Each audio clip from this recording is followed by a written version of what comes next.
What's good, YouTube, man? Shonda Don back with another banger, man. And today we're reacting to badly explaining the entire Fate series in 30 minutes. I've been seeing all the love on the recent Fate series video, so I'm deciding to give myself a little bit of knowledge, just a little bit of knowledge before I step into the anime itself.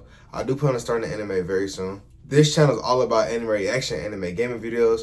But without further ado, let's get straight into the video, man. Let's see what's going on. Games, anime, manga, light novel, visual novels, spin-offs. It's probably they got hella content, bro. I'm not gonna lie. Any needle to try to get into. A little while ago, I made a joke skit called "Trying to Understand the Fate franchise," based around how confusing the entire thing looked for an outsider looking in. And right. Satire aside, it was based on many real-life conversations I've actually had with Fate fans trying to explain the franchise to newcomers. And every time that happens, I always hear, do you want the long version or do you want the short version? Because everyone asks for the short version, but even the short version for an outsider can seem like a convoluted mess of information. Thought you were going to give me the short version. This is the short version. But ever since I made that video, because no one ever actually asked for it, I've always wondered to myself. That's the vibe I get from Fate series, though. What is the long version?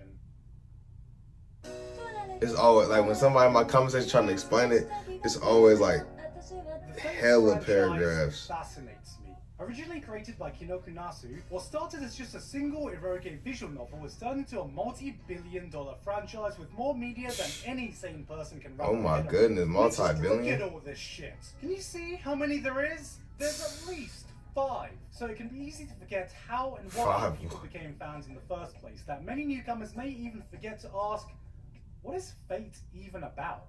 Don't worry, I got you. Bro, he hilarious, I ain't gonna lie. You can summon heroic spirits from Earth's real history. Hey, them spirits be clean as hell. Holy Grail, a mythical wish-granting device in what is called the Holy Grail. The Holy Grail. War. Basically, it's a bunch of mages spending all their V-Bucks to organize the ultimate Fortnite, Apex Legend, fucking Battle Royale. Hunger Games, Battle Royale between all your favorite people from history. I read, I'm gonna say this. I read a few comments that told me basically what's going on, but like obviously it doesn't tell me the whole series because it's impossible to do it. So that's why I'm reacting to this video. But yeah, like people in y'all was telling me a few key pointers that helped me like guide me in the right direction of knowing what's going on. Showdown of Ultimate Destiny. God, I hope my audience isn't too young to understand that reference. And the Holy Grail War is just basically Nasu going, well, he having a good time, bro. That's what matters. Let's just cut the video there. That's all you need to know. Making videos like this, I know it'd be hilarious. The universe is unimaginably deeper than that. So much so that every single spin-off, anime, manga, novel, every single piece of Fate's media takes place in a coherent universe fitting somewhere on a grand timeline. Which is also shared with Nasu's other works, creating this grand universe known only as the Nasuverse. So you know what I thought would be a good idea? What if I tried explaining the entire Fate timeline? Keyword being thought, implying it was me in the past tense. It was a shit idea. Explaining all the Fate lore and timeline in detail would take hours and hours. I mean, just look at some of these wiki pages. This isn't a wiki page, it's a fucking light novel. Saberlore. That time some slag at a pond threw a sword at me and I accidentally became the fucking King of England. So this is more like the long, short version. Or is it the short, long version? Or is it the medium? It's an excuse to justify all the countless hours I've put into this hellhole. Obviously, there is going to be spoilers, but I'm going to try and keep it focused on the lore and universe and where every series fits in the timeline, rather than what actually happens in any individual series. So, hopefully it won't spoil your experience too much if you decide to walk into hell with us. So, with that said, let's start explaining all of Fate. Alright, let's see what's going on, man. See that gig up? That was gig up 3 months ago. I've been putting off filming this for 3 fucking months. Just Jeez. Oh, 3 fucking months. This is my dissertation all over again. Hello and welcome to my TED Talk. Bro, why is this dude fucking Jordans that big? Servant in the history of the Fate timeline. Steve Handjobs. But before we get to the Fate timeline, bro, he's fried, bro. Come on, bro. Firstly, is Akasha. See, fate exists in this grand world of magic and mages where you can summon heroic beings from the past, present, and future. Okay. And all of this derives from Akasha. What is Akasha? See, Akasha is this metaphysical place that exists outside of time and dimensions, that is the source of all events and all the souls and all the timelines. And I like using big words to make me sound smart. Basically, everything that's ever happened and everyone you know, you can thank Akasha. Akasha, all right. 2020 as a whole? Thanks, Akasha. The Chad himself, Chug Jug's Fortnite remix. Thanks, Akasha. That one time in class you thought you had a silent fart, but you ripped out. Why you got those shoes on, bro? Every time you go back to sleep. Fuck you, Akasha. So instead of wibbly wobbly, timey wimey stuff, this is more like wibbly wobbly, timey wimey, goopy galaxy, diddly dimension, rickety reality stuff. Where every timeline and every reality exists at the same timing. There are no spin-offs. Every fate is canon. Life is a line. Yes, that's Smutty Dojo and Minamoto going. Jesus Christ! Canon in some timeline. You can't prove me otherwise. Are you with me? Jesus Christ! Good. This is important. Doesn't her back hurt with them motherfuckers on? Every mage in the Fate universe is to find a way to reach the root of Akasha. Okay. Why do all mages want to find the root of Akasha? Well, I'm glad you asked, probably confused viewer. I really hope you're not confused right now. This is just the beginning. Well, this would be a good time to talk about the magic system that exists in the Nasi-verse. Because as we all know, in this universe, mages exist and use Magecraft, aka magic. Okay. Right? Wrong. No. Incorrect. Damn, I'm sorry, bro. I'm not good enough. Mistaken. I can't think of any more words off the top of my head. What are you, an idiot? Why would anyone assume that magic and Magecraft are the same thing? Look at this guy. Typical man that can't tell the difference between magic and Magecraft. No. You got Magecraft, the weak source imitation butter. Oh, I can't believe it's not magic. And then you got the Chad True Magic. This is the top tier gourmet shit. This is the shit real mages want. So wait, if I'm not wrong, he probably gonna explain it, but this is my guess so far.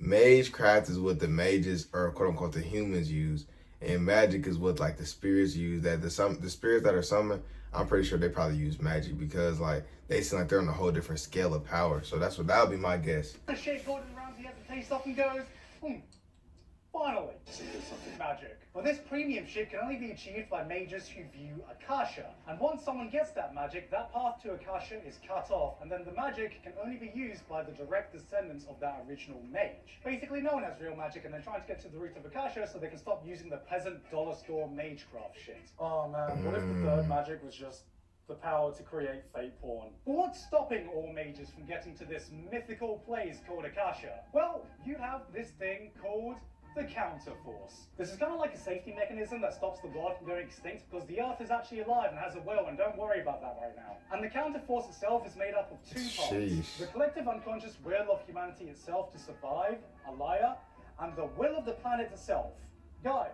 Okay. Online. Why is this important?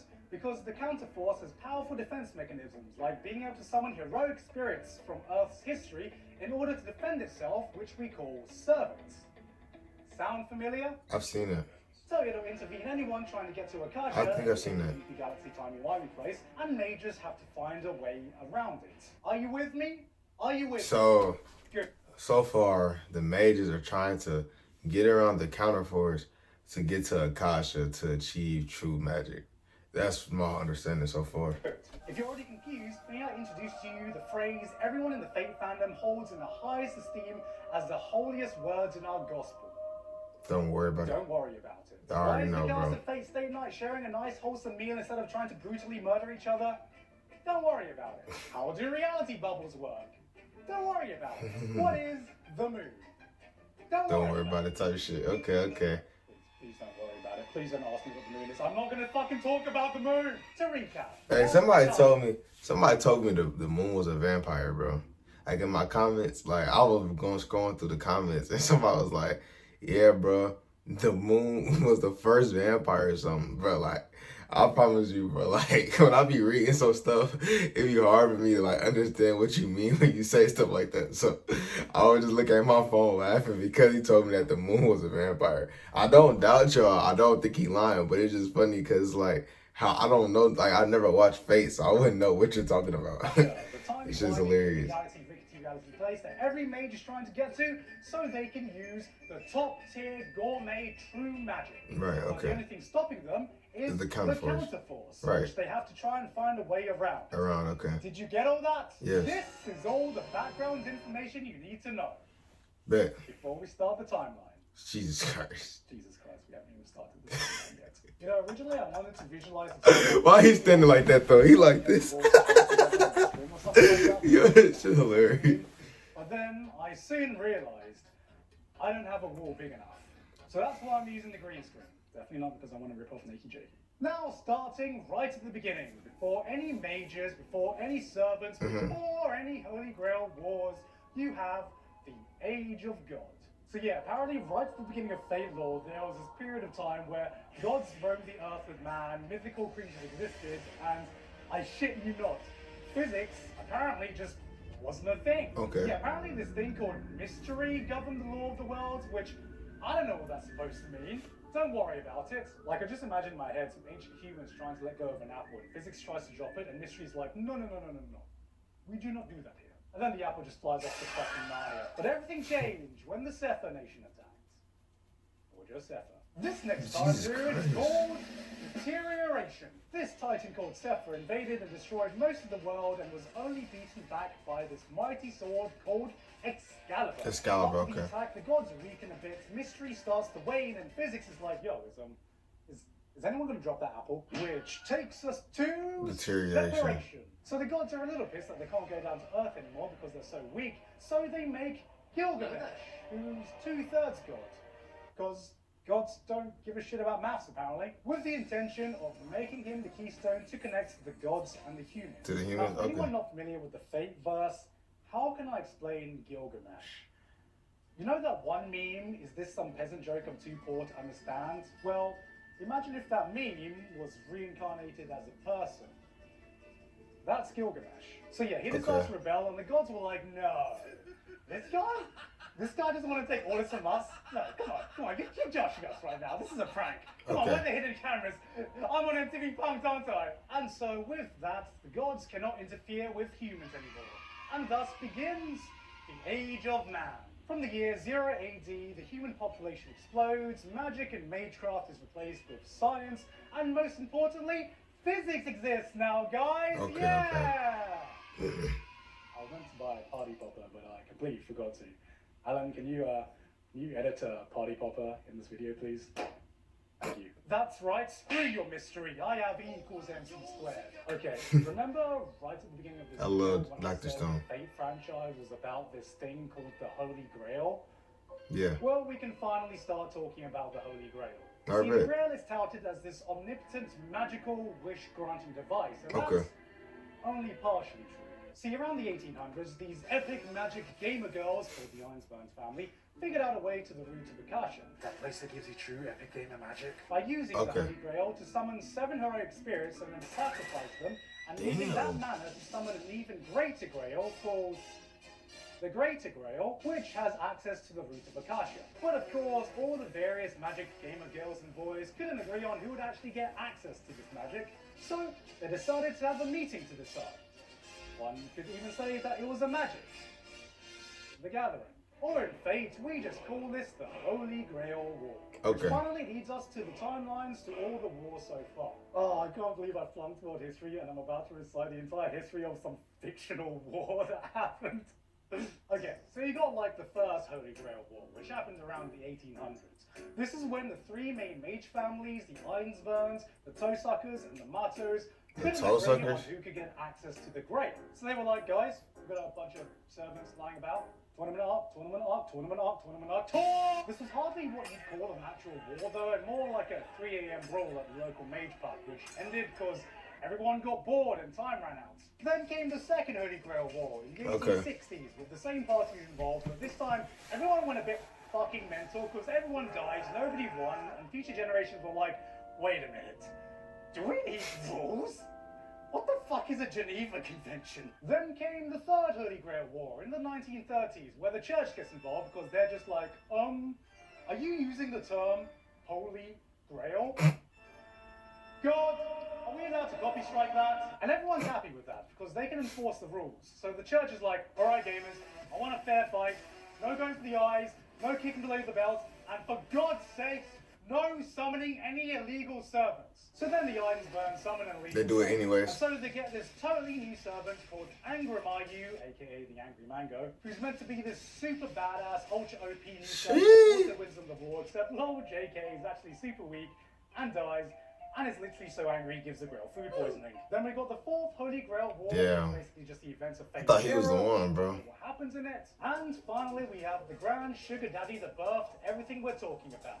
The 5th Holy Grail War, aka the events of Fate Stay Night. Oh, so all that was like a precursor. Using the power of friendship and fucking, mana transfer. And this CG dragon still haunts my nightmares. What's important here is that this war has at least 3 different timelines, because the original Fate Stay Night was a visual novel with 3 different routes. You got the Fate route, Unlimited Blade Words, and Heaven's Field. Or, to put it more simply, you got the Saber route, the Best Girl route, and the Sakura route. With extra fucking, mana transfer. But it doesn't stop there, because next we got Fate Hollow Ataraxia. Mana transfer. The Fate Stay Night, because it takes place 6 months after the events that happened in there. So you may be wondering which one of the 3 routes it follows, and the answer is... Don't say none of them. Yes. So one of the main girls of Fate Stay Night, Rin, is all of them. experiments, and she does a little bit of an oopsie, and completely fucks up the space-time continuum, merging all parallel universes together. And I know what you're thinking. This doesn't sound like a little oopsie. This sounds a bit more like a big oopsie. Right. But it's all good because she looks great in Thigh Highs. So we're following this maid Rosette, who was dead off screen in the original Fate Stay Night, and she is now alive along with Angramayu, aka the Angry Mango. And they're stuck in a ground time loop, living the same 4 days over and over, and she has to find a way to escape without fading from existence because she was originally dead, and I guess people die if they don't exist. Since most of this takes place in a time loop, this is basically just Fate Re-Zero Edition. So you can essentially just call it Fate Zero. And you know what? That's basically everything for the flagship Fate series. We did it, guys. That was pretty simple, right, guys? What are we missing? I know what's more in it. Fuck. Of course, we are going to have to fill this timeline in with all the other Fate timeline, except when we get to the 3rd Holy Grail War. The timeline was like, you know what? Nazis. Damn. Because of course it's the fucking Nazis. So the Nazis join the 3rd Holy Grail War, and instead of there being a winner, the Nazis steal the Great Grail system. And so after that, a Transylvanian Nazi mage guy steals it from the Nazis again, and then I guess the Nazis go on to lose World War II as usual. Fast forward to the future, and somehow the entire world finds out about the Greater Grail system, and everyone and their dog tries to make a cheap imitation of it. And so because of this, the Transylvanian Nazi sorcerer guy vows to make the Holy Grail War great again. And so he makes the Great Holy Grail War. I shit you not, this is what it's called. And so now instead of 7 servants, you have 14 servants separated into 2 teams, red and black. Okay. That's right, it's a team deathmatch. Team deathmatch. Team deathmatch. And so we get a season of red versus black, Mordred is hot, and a spellful makes straight guys question their sexuality, and gay guys question their sexuality, and gay girls question their sexuality. And me question my life choices for spending $400 for a dick. That concludes the events of Hitler Stay Night. Next on the menu, we have today's menu for Emiya family. Did you see what I did there? This is, I think, just another alternate ending to the 5th Holy Grail War, where I guess nobody dies and they all just sit around cooking and playing volleyball and being happy. And this is canon, okay? They never explain where this takes place on the timeline, but I don't care. They're all happy. Akasha made it. It's canon. Like in my mind, this is the reality. Bro, why are them shoes so fucking big? I got bored 5 minutes after reading words and then just left and never came back. And then all these characters. In fact, they're facing opposite ways, bro. He edited that shit so hilariously. This is what happened. This is the reality where C-Dog VA tried to play Fate. Alright, so I'm just going to make a Fate Stay Night bubble, and then I'm going to put Fate Tiger Coliseum and Fake Unlimited codes in this bubble, because they're just fighting games, and they're already beating the shit out of each other in the series anyway, so I guess these are just the filler episodes we never got to see. Then we got Fate School Life, which is kind of like a slice of life spin-off in the Fate Stay Night universe that also has Ataraxia characters in it. So I guess it goes here, can you tell how I'm sure I am right now? Lord Elmaloy's Case Files. This is basically just CSI magic that takes place after Fate Zero but before Fate Stay Night, starring Fate Zero's Waver. Except Waver's gone from Daddy Step on Me to Step on Me, Daddy. Alright, now we get into the manly shit. Fate DJ Khaled, line of Prisoner Ilya, is a spin-off where Ilya becomes a magical girl. And instead of summoning servants, the magical girls can use these magical cards to channel the power of a servant. Oh. And also there's a magical talkie wand, don't worry about it. That's tough. Before I got into the Fate franchise, I thought that this was just an unrelated spin-off that had nothing to do with the main universe. But no, not only does this directly diverge from the main timeline, but it has two separate universes within its own universe. It's a fucking Ilya multiverse. Hey, I ain't gonna lie. And the creator of the Nasuverse and I having fun with this shit. Doesn't even have Ilya in it. Oh god, I love you so much, Fate, but you just don't make things easy, do you? Alright, I'm gonna try and do my best, so stick with me here. The first universe is the one detailed in the movie Oath Under Snow. Following this girl called Miyu, which is why we call this the Miyuverse, because her name is Miyu and she's the child of God, don't worry about it. She's taken in by Shiro, and then they have another Holy Grail War. Not the usual Holy Grail War, but the Ainsworth Holy Grail War. Can you guess why it's called the Ainsworth Holy Grail War? Because somebody named Because Ainsworth? it was made by the Ainsworth. Shiro then sends me to an alternate universe, which we call the Ilyaverse, which is all sunshine and rainbows, where the fourth Holy Grail War didn't happen in Kiritsugu's Father of the Year. You got cute girls doing cute things, cute girls doing magical things, and cute girls doing each other. Oh, wow. This is the universe where season 1 and 2 of Prisma Ilya happens, but then you have season 3, which jumps back into the Miyuverse. And if you think that complicates the timeline, how about this little knowledge of nugget? So, in the original Fate Stay Night, Ilya is 18. Okay. She's 18. She's older than Shiro. But in the Ilyaverse, she's the same age as when the timelines diverge, which theoretically should make her the same age as she was in Fate Stay Night. But she's not. But she's not. And the series makes it very clear that she is under 18. So which is it, Fate? Which is it? I need to know. You know, I would say don't worry about it, but I'm pretty sure the FBI are going to do that. That looks concerning. Moving the fuck on from this. That looks quite concerning. Your Fate, also known as the Fate Extra universe. Okay. This splits off from the Third Holy Grail War in the Angry Mango timeline, where all the world's mana dries up because some kind of event. So in the 2030s, all the moon just turned into hackers, and they tried to hack the moon because the moon has a supercomputer on it that was placed there by aliens that they found. And so inside this supercomputer moon, there exists this entire digital world. And so the supercomputer moon is hosting a virtual reality Holy Grail War because it's actually alive. I don't realize how ridiculous this sounds until I read it say it out loud. Don't worry about it. I got you, bro. Out the moon, no shit. I got you. Hack the moon. Don't worry about it. Rin, Sakura, and Kirei from the original Fate Stay Night, but not the original Rin, Sakura, and Kirei from the original Fate Stay Night. What are you, stupid? They're just characters who look, sound, and dress exactly the same, but they're different. Are you worrying about it? Because I'm not. So you got the Fate So Extra they're all games, different? the Fate Extra Triple C games, and then you got the anime. Fate Extra Last Encore in its own separate timeline that takes place in the year 3000. And Ren's great-great-great-granddaughter, she's fucking Ren, Fate Grand Order. Oh god, you're not gonna make me break down Fate Grand Order. Alright, now we're truly in hell. So Fate Go is a mobile gacha game along some anime adaptations where the first Holy Grail War never happened, the world is fucked for some reason, and you have got to travel back in time to various points in history to fix the fucking timeline. And every different timeline you fix is called singularities.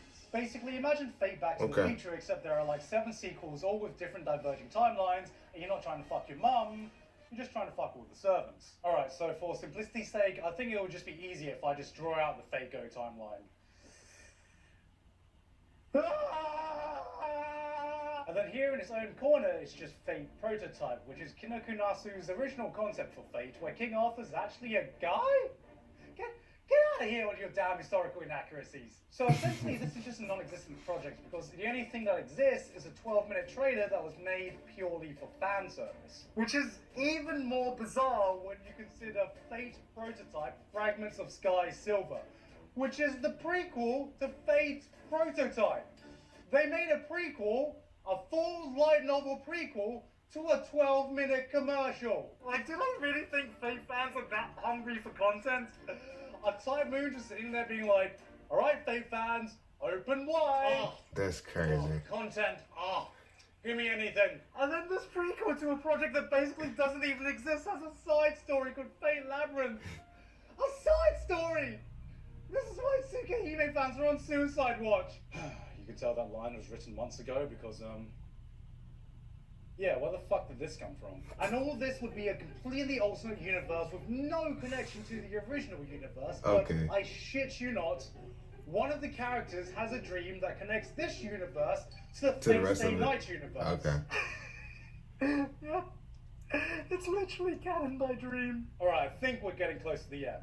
Next is Fate Strange Fake. This is a light novel series that takes place after the 5th Holy Grail War in America, where they do their own Holy Grail War with hookers and blackjack, written by the same guy who did Bakano. As a recording, we don't know if this follows on from the main flagship timeline or part of the alternate universe, but what we do know is that there's a servant called Watcher, and it's literally just a fucking whale in the sky. Come on, bro, don't crack me up. The legend where a fucking flying whale saves Earth. Does Free Willy count as a legendary hero of history now? There's Fate type redline. I ain't gonna lie, bro. This guy's hilarious. Like,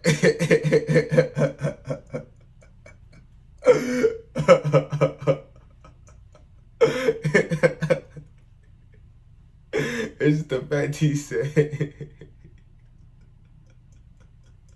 It was just the fact that he said, I missed the timeline where a fucking flying whale. And all I could imagine is a whale just hovering over everybody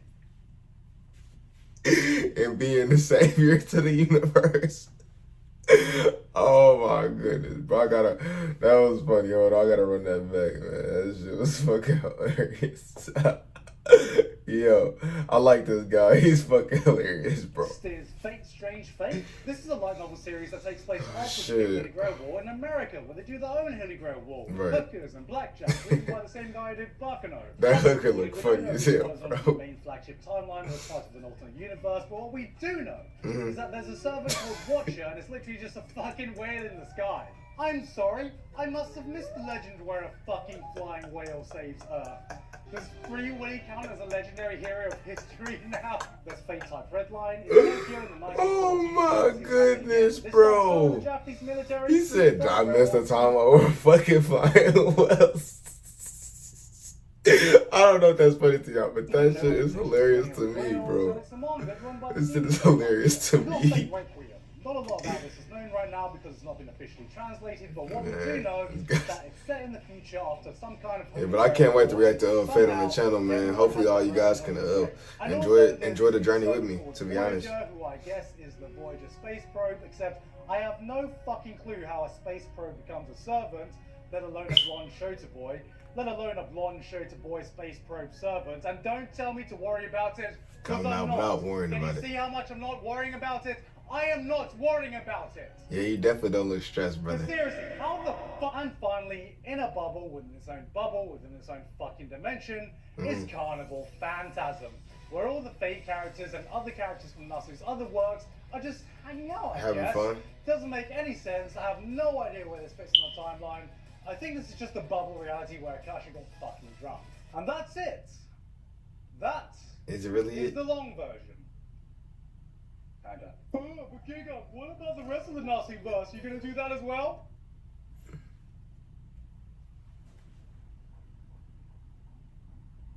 How about no? Originally, this was meant to be a grand video where I talked about all the funny and ridiculous things I found out about Fate lore as a whole. But when I started it, I kind of realized I'm gonna need 20 minutes just to explain the fucking timeline. So you know what? This may just be the first part in a multi-series lecture from hell. Because the worst thing about Fate is that after going through all the timelines, after connecting all the lore, after spending far too many hours consuming Fate media and reading pages upon pages of wiki articles, it kind of makes sense. Oh god, this chart actually makes sense to me. The entire timeline is actually the simplest part of Fate lore. Okay. Fate is just an all-encompassing hole that just gets darker and gloomier the deeper you go down. People wonder what's at the bottom of the abyss in Made in Abyss. It's just the fucking entrance to the Fate hole. You want the real short version Fate newcomers? You watch either of these two, and then watch this, and then watch whatever the fuck you want. Or you know what? Fuck all this. Start with the spin-off series. Start with lesbian lollies kissing. Start with Fate MasterChef. Fuck. Start with the doujinshis for all I care. Just ignore all the shitstorm going on in the comment section right now. The reality is, it doesn't really matter where you start. As long as it looks interesting to you, then go for it. You good. The problem is, there's so many people who are obsessed with optimizing the perfect read and watch order that they forget that if you enjoy the experience and it gets you into Fate, that's all that matters. Who the fuck cares what order you watch it in? Because look, memes aside, the Fate lore may be a convoluted mess to unravel, but it is an awesome franchise. It's a series that can have amazing fights with full oh my goodness, man. That should be looking crispy every time. Thomas Edison shows up as a lion. Because if you've reached the end of this video knowing nothing about Fate, and this is the video that's convinced you to give it a try, what the fuck is wrong with you? Everything, bro. I'm sorry. This got you interested in Fate? Oh god, why don't you just listen to me the first time and go with the short version? You know what? Fuck this. I'm done. I'm done. I'm not doing Fate anymore. I'm literally gonna go crazy. You know what? I lied. This isn't even the long version. Hey guys. Yeah, shout out to this guy, man. You can tell he put a lot of work and time and energy into this video, man. Alright guys, that's my reaction to badly explaining the entire Fate series in 30 minutes. I'm gonna be honest with you guys, like, as he said, and as I kind of could realize just by going through a few comments, it's not really like super important where you start. Like, yeah, I'm probably gonna start at either Fate Stay Night or Fate Zero. I forgot. I'm gonna just follow like one of the comments or something, but I'm not really stressing about it or nothing like that. I just wanted to get a good idea of what I was getting myself into before I started. And it seems like the Natsu version, what everybody been saying in the comments and things like that, that it's very, very fire, and that really it's like a lot to it. Not like a lot to it in like a bad way, but like it has a lot of depth to it, you know what I'm saying? Really interesting. Really, you know what I'm saying? Like one of those animes you could really get deep into, you know what I'm saying? So with that being said, like I said earlier in the video, I'm looking forward to reacting to Fate on the channel, and hopefully you guys can be there with me and enjoy the experience with me. With that being said, this video is now coming to a conclusion. I love and appreciate every single one of y'all boys that support me. And if you meant to end the video, please drop a 1 down in the comment section below so I can pin your comment so I know you watched the entire video. But with that being said, man, I'll see y'all next one. Peace.